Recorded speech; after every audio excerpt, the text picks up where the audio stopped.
Today I'm going to show you how I made this awesome gothic chrome text in After Effects.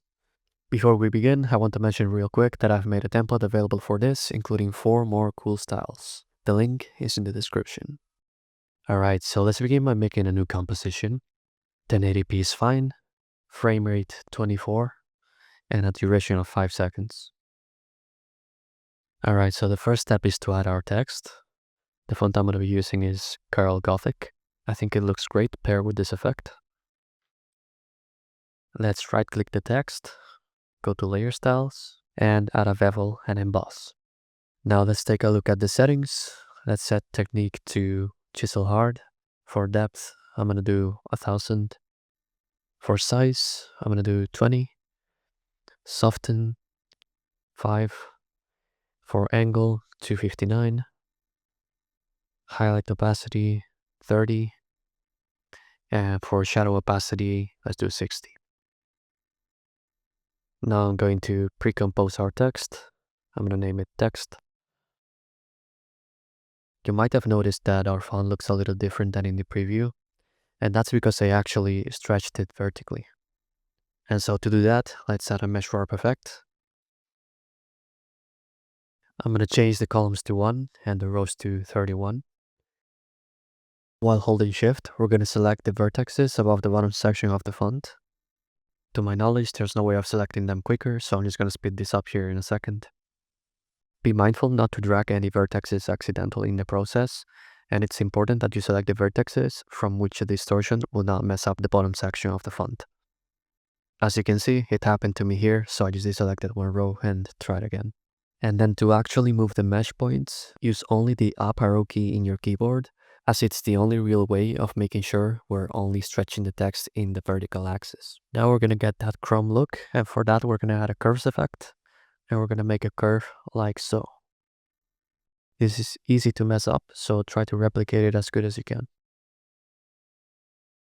With the chrome look done, we can now start spicing things up with some color, so let's add a tritone effect.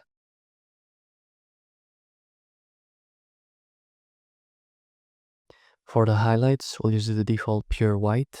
For the midtones, we'll do a middle gray. I believe in the preview I used 8B, 8B, 8B. Okay. And for the shadows, I'm going to use this sort of dark pink, which will look great when we build the scene further. You can copy the color code.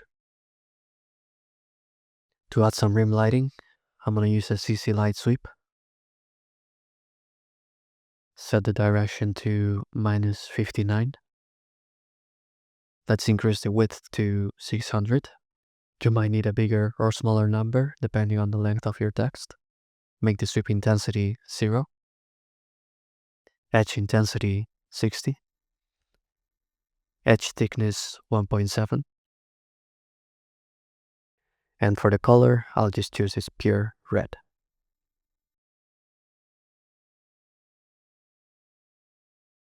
I'm also going to add a drop shadow effect. I'll set the opacity to 15, set distance to 20, and softness to 35. Let's now add a background for our scene. Create a new solid of any color. And put a 4-color gradient on it. I have the color codes ready here, so I'm just going to paste them in. So we're going to have this color for color 1 and color 4. And we're going to have this color for color 2 and color 3. I'm going to move the gradient points closer to the edges so there's better contrast between the text and the background. Mess with the blend a little bit. And we're done. Next, I want some RGB split. RGB split, for some reason, it just adds so much aesthetic value to a project. I always find it hard not to add some. So we're actually going to pre-compose our text again, and we're going to name this one RGB split text. Let's duplicate it twice, so we're left with 3 layers. And let's add a shift channels effect to all of them. Let's go to the top layer, disable the green and blue channels, Middle layer, disable the red and blue channels. Bottom layer, disable the red and green channels. Now let's select all three layers and set their blend mode to screen. And to finalize the effect, let's select the top layer, tap your left arrow key once, then select your bottom layer and tap your right arrow key once.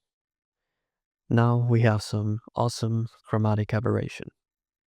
There's a problem with this method though, and that is that due to the blend mode of the layers, there's some color bleeding into our text shadows from the background. So to fix this, we're just going to again pre-compose our text, call it final text, and that should fix it.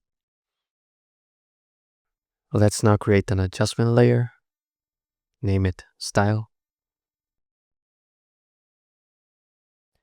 First I want to add some noise or grain for some texture.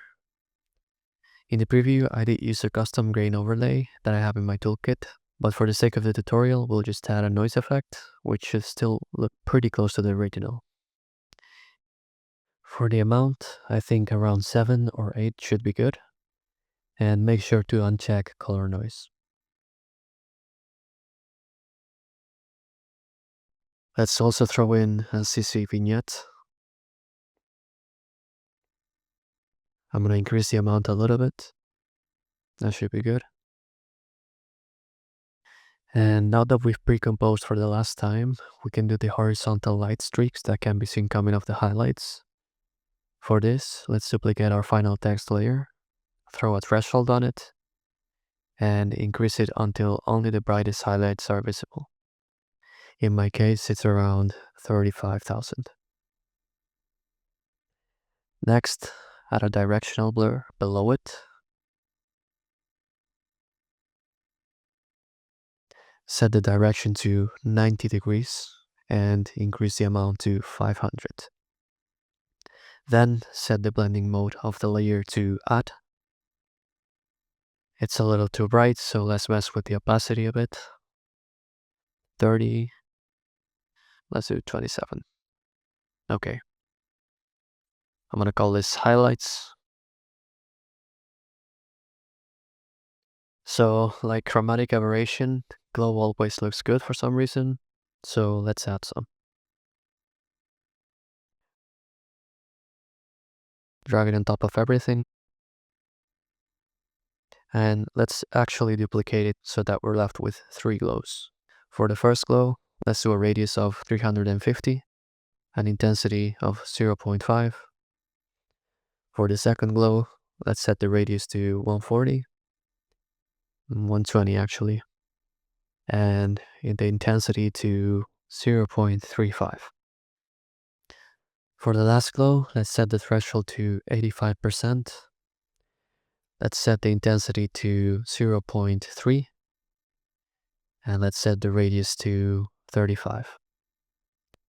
Let's actually change the intensity back to 0.2. This will give us a nice dreamy atmosphere. Finally, before we move on to animating everything, I want to add a slight blur to the top and bottom edges of the text. To make this happen, let's create a new solid of any color, drag it below our text, and add a gradient ramp.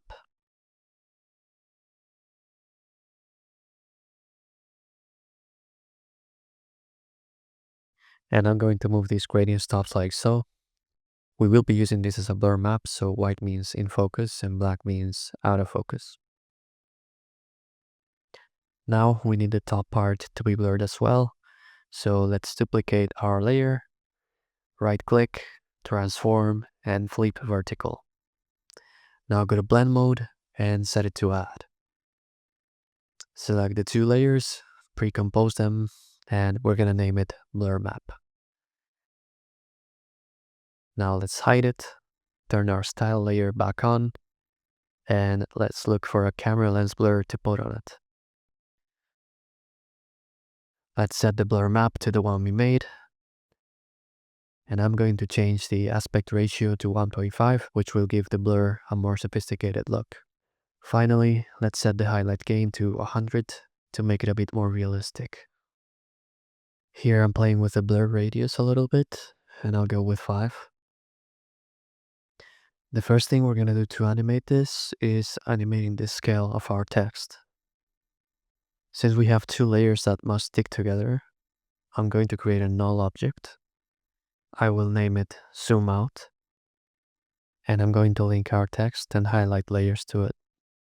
Then I'm going to click our null and press S to bring up the scale. We'll add 1 keyframe for 100, move it to the end of the timeline, and then add a new one for 110.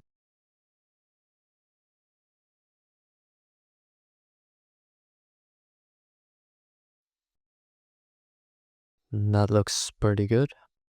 Now I want to add a small kind of jittery shake to our scene. And for that, let's create a new adjustment layer. Drag it under our style layer. Call it shake. And add a transform effect. While holding the Alt key, I'm going to click the position stopwatch and add an expression to it. For the expression, we're just going to type in wiggle, parenthesis, 10, 1. For the text itself, let's go to the original text layer. Click this drop-down button, animate, and select tracking. Go to the tracking amount, and let's add a keyframe for 0. Move it to the 2-second mark. And then add one more keyframe at the start for about 100. Select both keyframes and press F9 to easy ease them. Now let's jump into the graph editor and create an animation curve like so.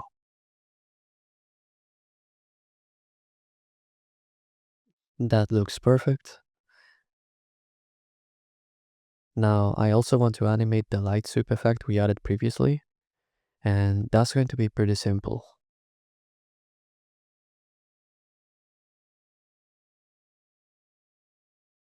Let's just keyframe the direction at the start of our timeline.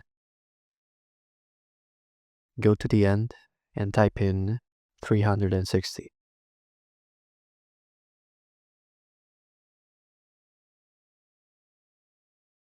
And let's actually add a couple animations to our camera lens blur.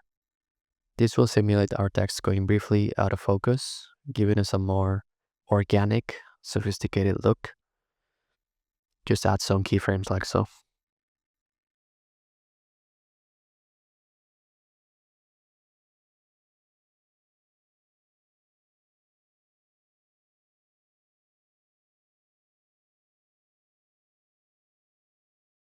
And to finish everything off, let's create a new adjustment layer.